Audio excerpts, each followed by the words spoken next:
Hi guys, Brittany here from By Brittany Goldwyn. I post videos about plants and projects, and today we are going to be talking about paperwhites, growing them indoors, how to grow them in water, how to grow them in soil, how to stunt their growth, how to get flowers, how to make sure they don't flop over, all sorts of different topics. So let's jump right into it with showing you how to plant the bulbs in water and how to plant them in soil. So the first growing method we're going to cover here for our paperwhite bulbs is in soil. So I've already put some well-draining fresh potting soil into this little plastic pot with drainage holes on the bottom. I'm going to take the paperwhite bulb with the root area nestled down, and I'm going to put that down into the soil. And it'll look something like this. So you can see it's down in there, but it's not so low that when we bury it, the growth tip here will be buried as well. We do not want that to be the case. So I'm just going to take a little soil from the soil bag sitting below me and just gently fill in here around the tip of the bulb. Clean up my mess here. And then you've got this. So you've got the little tip of the bulb peeking out, which is exactly what you want. Then water it thoroughly. Keep it pretty much evenly moist until you start seeing some growth, and then we will pick it up from there. Okay, so now we're inside. This is a little bit less messy, so I'm going to show you how I like to do these in water. And unlike propagating plants where you might just stick a cutting straight in water, you do have to use some sort of medium. I usually just use like little pebbles or rocks, but I have some of these really small LECA pebbles that I use for houseplant propagations, and these are perfect as well for it. So I'm going to pour these little LECA balls into this cute little, I think it's actually a wine glass or something. I got it from Goodwill. I thought it was really cool for flowers and whatnot. I'm going to pour that in here, and then I'm going to take my paperwhite bulb, and with the root side down, just nestle it. You know what, actually that might be easier if I pour a little out, put the bulb down like so, and then pour in around it, just to keep it nice and steady. The bad thing about using LECA is that no matter how careful you are, they will roll everywhere. But I love them because they are really great moisture wickers, and they're infinitely reusable as long as you boil them between uses. So I will add some water to this about up to here, and then that's pretty much how you get started with your paperwhite growing in a water medium. Okay, let's do a little update on how the paperwhite bulbs are growing. It has been about 3-ish weeks since I planted both the bulbs in soil and in water, and they are growing very, very differently. So first, let's take a look at the one in soil. Now keep in mind that these have been in the same conditions right in front of me in a very sunny kitchen window for the last 3 weeks. We definitely have some good growth progress on the soil planting. It's got 3 little stems coming out of it, maybe a 4th coming out, but they're still very short, which is fine because as long as they're growing, that means I'll get flowers. And the fact that they're growing at a very different rate than the water means that I should get flowers at different times too, which is very nice. But just interesting to see the difference in the growth between the two, because these are the ones that I put in water. And you would think that the ones that I would grow in water might grow more slowly because I don't add any nutrients to my water or anything. I just threw them in here with some LECA and water. And the soil, of course, is Fox Farm Ocean Forest soil, which comes packed with lots of goodies. But I think maybe this one could be using a little bit more water than I've been watering it. I have been out of town twice for work since I planted these, so maybe not watering it as much as I should be, but that's okay because the next thing I'm going to talk about is stunting paperwhite growth, because now is a good time to stunt the growth no matter which method you choose to grow these. Now I'm sitting down in my super dark basement, and you might be wondering why I'm in a super dark basement when I want to be growing plants.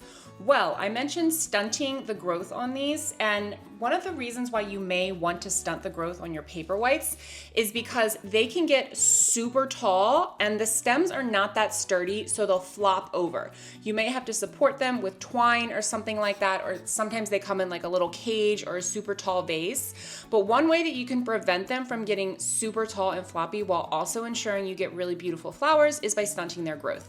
There are a number of ways that you can do this, but my favorite way is to put them in a dark spot for about a week when they're about this tall. So you don't want to kill them, you just want them to slow down for a little bit. So I watered the one I have in soil just before I brought it down here, and then this one I added a tiny bit more water to the bottom, and then I will set them down here in my basement in a cool dark room for about a week.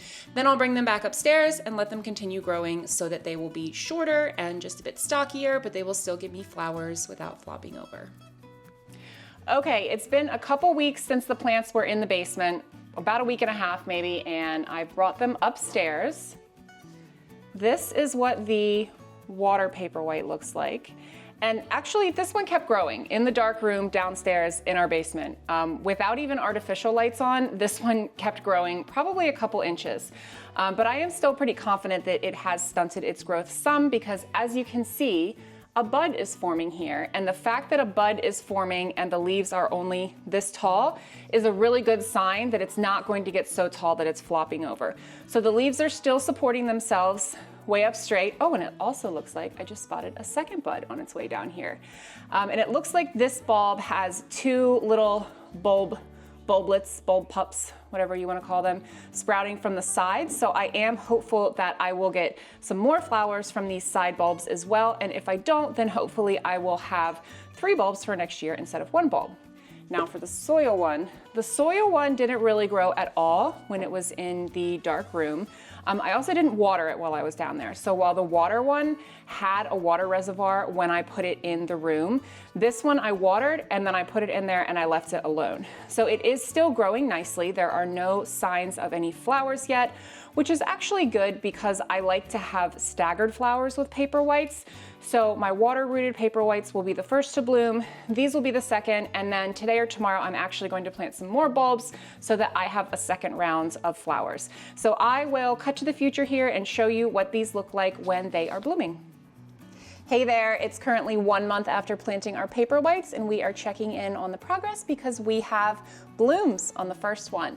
So at the last update I showed you that the ones in water were doing much better than the ones in soil in terms of their growth progression. They're both perfectly healthy and fine, but this one was doing much better in terms of giving me blooms. So you can see we have our first set of blooms here.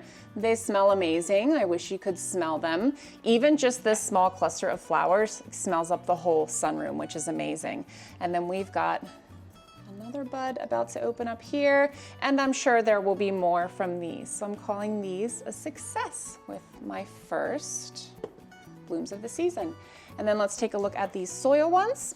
These have been up in our kitchen window, and as you can see, these have gotten a little bit taller, but they are nowhere near as tall as the paperwhite bulbs that were in water. Though I will say I'm totally fine with that because I can see the first bud coming up out of this one. So this one's just going to be shorter. It's going to give me flowers just like the ones in water. It's just going to be a little bit shorter. So isn't that interesting? We planted both of these bulbs in both soil and water on November 5th. It is now December 6th.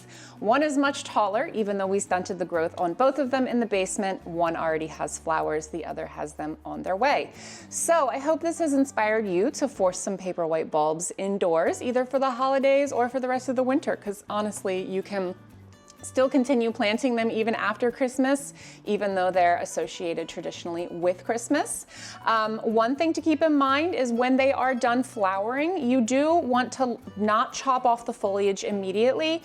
You want to let the foliage die off slowly, keep it in the windowsill. Once it has turned all yellow and completely died back, then you can trim it off and store the bulbs for use again next year. And that is because, like many other bulbs, the plant needs to store energy in the bulb for next year's round of growth and flowers.